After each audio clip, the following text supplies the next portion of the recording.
Finally, Canada has decided to establish its first ever sovereign wealth fund. While major nations like Norway, Saudi Arabia, China, and South Korea have long utilized sovereign wealth funds to secure national economic safety nets, the United States and Canada have historically abstained. To be precise, operating such a fund was structurally difficult for them. Traditionally, sovereign wealth funds are created using massive surplus capital to invest in overseas assets. Canada didn't have this idle surplus, as it consistently reinvested its export gains back into domestic infrastructure to attract foreign direct investment. Furthermore, the US and Canada have never embraced a big government economic model that directly nurtures specific companies or industries.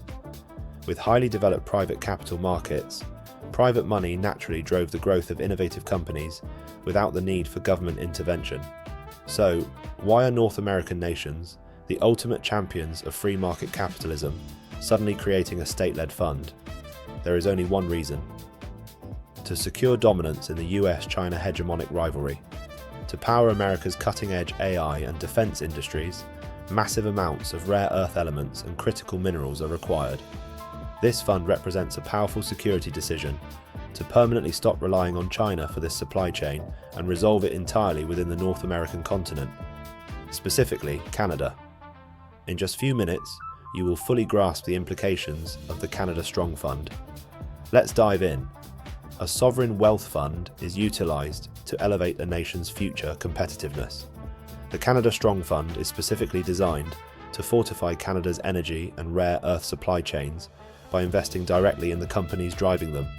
In other words, it invests in the equity of Canadian enterprises. Launching with an initial massive capital of 25 billion Canadian dollars, it will target strategic projects and corporations strictly within Canada.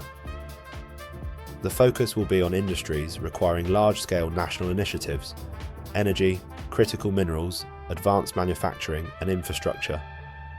The major anomaly here is its domestic focus. Generally, other sovereign wealth funds invest in foreign assets to prevent massive surplus capital from causing domestic inflation and to diversify national economic risk. However, considering the true objective of the Canada Strong Fund, this domestic focus makes perfect sense. Canada aims to break free from overseas-centric supply chains and make its own industries self-reliant and resilient. It differentiates itself by acting as a state-level catalyst to spur domestic reinvestment, aggressively strengthening the manufacturing and resource sectors. So how does this differ from simply injecting government fiscal spending? When fiscal policy, such as direct subsidies, is implemented, it becomes a sunk cost on the balance sheet, meaning future profits cannot be recouped by the state. However, investments through a sovereign wealth fund offer the distinct advantage of returning future profits back to the nation.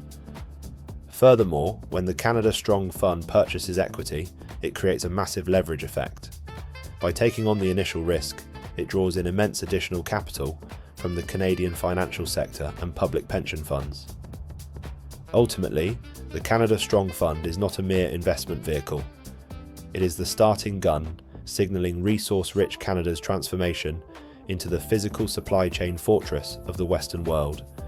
It marks a colossal macroeconomic shift, heralding the dawn of an era of state capitalism within the North American continent, where the government directly leads the market.